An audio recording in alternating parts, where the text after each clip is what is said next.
कांग्रेस ने जो फिलहाल हमसे बात की, उन्होंने सीधा सीधा कहा है कि नेशनल कॉन्फ्रेंस की तीनों उम्मीदवारों को कांग्रेस का जो है पूरा समर्थन मिलेगा, पूरा सपोर्ट मिलेगा। अब कुछ अंदरूनी बातें हैं जो शायद यहाँ पे उनका जिक्र करना इस वक्त पे मुनासिब नहीं होगा, लेकिन एक दो दिनों के अंदर अंदर दिल्ली जाके आपको पूरी तरह से इस चीज़ को क्लियर कर दिया जाएगा कि नेशनल कॉन्फ्रेंस और कांग्रेस जो है वो मिलके इन 5 सीटों पे पांचों उम्मीदवारों की कामयाबी के लिए जो है पूरी मेहनत करेगी। आज आपने देखा होगा हमारे सदर जनाब फारूक अब्दुल्ला साहब इस प्रोग्राम में मौजूद नहीं थे। वो इसलिए कि जम्मू प्रोविंस में कांग्रेस के दोनों उम्मीदवारों के लिए वो है कैंपेन कर रहे हैं। कल पटोट में थे, आज कटरा में हैं और मेरे भी इसके बाद प्रोग्राम शुरू हो जाएंगे और हमारी भरपूर कोशिश होगी कि दोनों जम्मू और उधमपुर सीटों में कांग्रेस के उम्मीदवारों को हम कामयाब करेंगे। और बिल्कुल इसी तरह कांग्रेस ने भी हमें अश्योर किया है कि जहाँ जहाँ कश्मीर की वादी में जितना भी उनका असर रसूख है उसको नेशनल कॉन्फ्रेंस के उम्मीदवारों की कामयाबी के लिए इस्तेमाल किया जाएगा। सर, कल नेशनल पॉलिटिक्स में डेवलपमेंट ये हो गई कि संजय सिंह को बेल मिल गई, तो आप इसको कैसे देखते हैं? बेल अदालत से मिली, इस पे चर्चा करने की क्या जरूरत है? बेल वो तो अदालत ने बार बार कहा है कि bail not jail, bail is the first option और बेल तो मिलना भी चाहिए।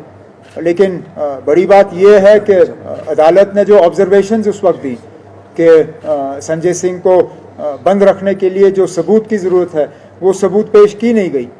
और ये वही केस है जिसमें अरविंद केजरीवाल को भी पकड़ा हुआ है, जिसमें मनीष सिसोदिया को भी पकड़ा हुआ है।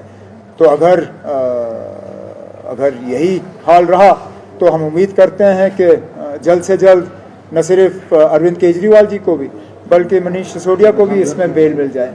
उमर साहब, जिस तरह से साउथ कश्मीर की सीट पे आप सामने कैंडिडेट्स आ रहे हैं, आज़ाद साहब हैं, मियां अल्ताफ साहब हैं, और ऐसा लगता है कि शायद महबूबा मुफ्ती भी शायद खुद कंटेस्ट करेगी वहाँ पे, कैसा मुकाबला आप उस साउथ कश्मीर वाली सीट पे अभी देखते हैं? कोई मुकाबला आसान नहीं होता।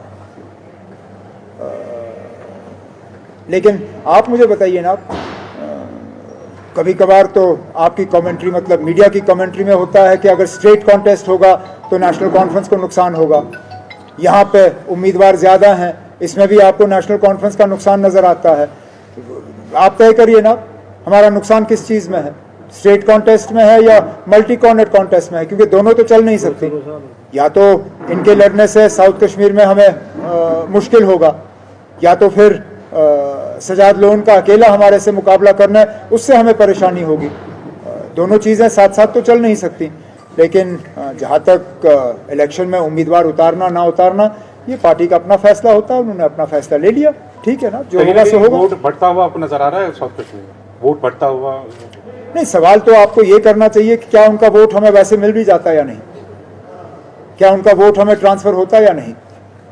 आप डीडीसी के नतीजे निकालिए और देखिए कितने वोट ट्रांसफर हुए। क्या उस वक्त वोट पीडीपी से नेशनल कॉन्फ्रेंस को ट्रांसफर हुए या नेशनल कॉन्फ्रेंस से पीडीपी को, या उस वक्त पीसीबी थी, क्या वोट ट्रांसफर हुए या नहीं? उसी से आपको जवाब मिल जाएगा। उमर साहब, क्या इंडिया ब्लॉक में आप आउटसाइड जेएनके भी अलायंस के लिए कैंपेन करेंगे आप, फारूक साहब? मैं कौन होता हूँ ना अब मुल्क के बाहर ये रियासत के बाहर कैंपेन करने के लिए? मैं अदना सा वर्कर हूँ नेशनल कॉन्फ्रेंस का। मेरी जिम्मेदारी जो है इन 3 सीटों की है नेशनल कॉन्फ्रेंस के लिए और उन 2 सीटों पे कांग्रेस की मदद करने की। लद्दाख में भी हालात जिस तरह बन रहे हैं वहाँ पे भी हम कामयाबी की उम्मीद लगाए बैठे हुए हैं। जम्मू कश्मीर लद्दाख से बाहर तो कैंपेन करने का मेरा ना कोई इरादा है, ना मैं कहीं जाऊँगा। फारूक साहब की जहाँ तक बात है मैं उसमें कह नहीं सकता हूँ। Sir, one final question, past में भी आपने इस तरह के कमेंट्स की आपको क्रिटिसाइज किया है, जैसे चौकीदार जो है वगैरह, तो आज जो कांग्रेस की लीडर सुरजेवाला ने कमेंट किया हेमा मालिनी पर, इस तरह के कमेंट्स पे आपने क्या है? देखिए, मैंने सुरजेवाला साहब का कमेंट पढ़ा नहीं है, तो उस पर अब कमेंट करना या उस पर कोई टिप्पणी करना ठीक बात होगी नहीं। जिस चीज़ के बारे में मुझे खुद इल्म ना हो उस पर मुझे कमेंट करना जो है वो ठीक नहीं रहेगा। अगर इसके अलावा कोई बात होगी तो उमर साहब, जिस तरह की सिचुएशन इस टाइम बन रही है, अगर हम 2019 के बाद भी देखें, ऐसे इलेक्शन से पहले हुआ करते थे तो ज़्यादातर बाइकआउट होता था, चाहे श्रीनगर की बात करें। क्या आपको इस बारी लगता है कि लोग खुल के आएंगे वोट देने के लिए? नहीं, अब हम उम्मीद कर सकते हैं, बाकी फैसला तो वोटर को करना है। हम उम्मीद करते हैं कि हालात पे जो है मतलब जिस तरह हमें धोखा दिया गया, जिस तरह हमें बेइज्जत किया गया है, कम से कम और किसी तरीके से नहीं तो वोट के ज़रिए यहाँ से अपनी आवाज़ जो है वो बुलंद की जानी चाहिए। और श्रीनगर के वोटरों को ये एक बहुत बड़ा मौका है कि जो एक पॉलिटिकल वैक्यूम सा कायम हो गया था खासकर श्रीनगर के इलाकों में, उसको एक पॉलिटिकल एक शेप देने में। तो मैं उम्मीद करूंगा कि भारी तादाद में वोटर जो हैं श्रीनगर के वो आएंगे और 13 मई को अपने वोट का इस्तेमाल करेंगे। जैसे इसीलिए कहा कि एडिक्वेट सिक्योरिटी जेएनके में हर कैंडिडेट को, हर वोटर को दी गई है जो स्कूल में हिस्सा ले, आपको कैसा लग रहा है? आपने बहुत हमने फिलहाल तो कोई फर्क पाया नहीं है। हमें हमारे कैंडिडेट के ऐलान होने के बाद भी हमारे कैंडिडेट को कोई खास सिक्योरिटी मिली नहीं।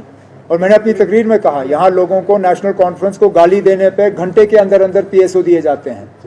हमारे तो कैंडिडेट के ऐलान होने के 2 दिन के बाद भी कैंडिडेट के सिक्योरिटी में कोई तब्दीली नहीं आई। जो हमारे स्टार कैंपेनर्स हैं उनकी सिक्योरिटी में कोई तब्दीली नहीं आई। और उल्टा तो हमें ये लग रहा है कि इंतज़ामिया का इस्तेमाल किया जा रहा है हमें तंग करने के लिए, हमारे प्रोग्राम जो हैं उन्हें उन पर रुकावट पैदा करने की। और कोई बात नहीं, जहां एक तरफ से हम सियासी पार्टियों के खिलाफ लड़ रहे हैं वहां दूसरी तरफ से हम इंतजामिया के खिलाफ भी लड़